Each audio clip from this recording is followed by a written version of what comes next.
Yung sa adjacency list naman, parang ganito lang. So, bale, gagawa ka ng stack. So, diba, ang stack natin, mga boxes, ganyan. Yan. 1, 3, 4, 5. 5 boxes kasi may limang ver- vertex tayo. So, bale, yung pinakamataas natin, 0, 1, 2, 3, 4. Ngayon, directions yan. So, bale, kada isang direction, gagawa tayo ng isang, mag-a-add tayo ng isang node na linked list style. Kung makikita mo dito. Para siyang linked list. No? May pointers dun, dun, dun. So, bali si 0, may pointer siya kay 1. So, maglalagay tayo dito. Yan. Ng node 1. Tapos, si 0, meron pa siyang pointer kay 4. Idadagdag lang natin yun dito. 4.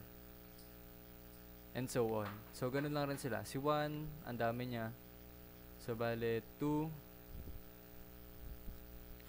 3, tapos, sino pa ba? 4. Tapos, si 2, wala siyang pointer, so wala yan. Si 3, may pointer siya kay 2. 2, yan. Tapos, si 4, may pointer siya kay 3. So, yan na yan. Yan na yung adjacency list representation. And then, inference ba? Incidence pala. Ang incidence matrix natin is katulad lang nito. Pero, ang pinagkaiba ay, imbis na vertex rin yung column natin, ang magiging column natin ay yung mga edges.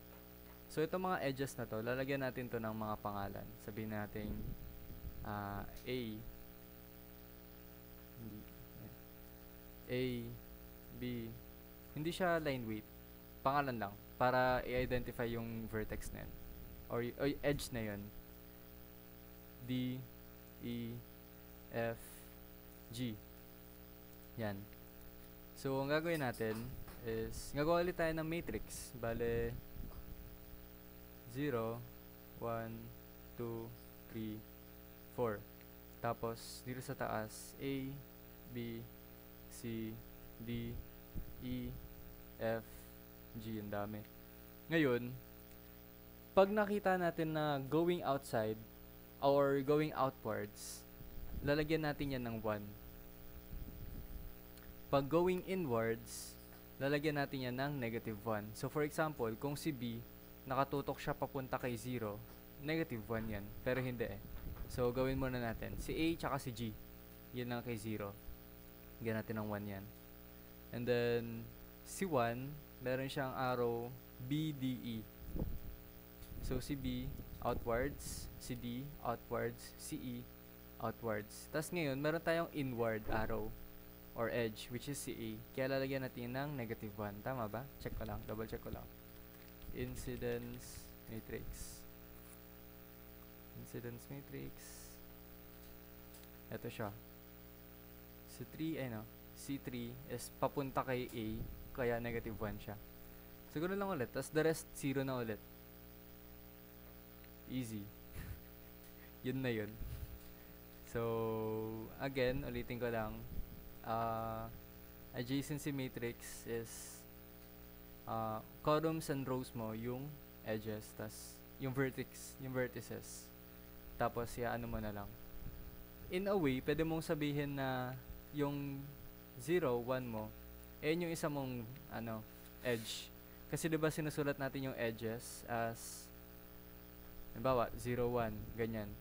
Kung makikita mo dito, yung row, which is 0, and then yung column is 1. So, susulat mo yung bawat edges as row and column.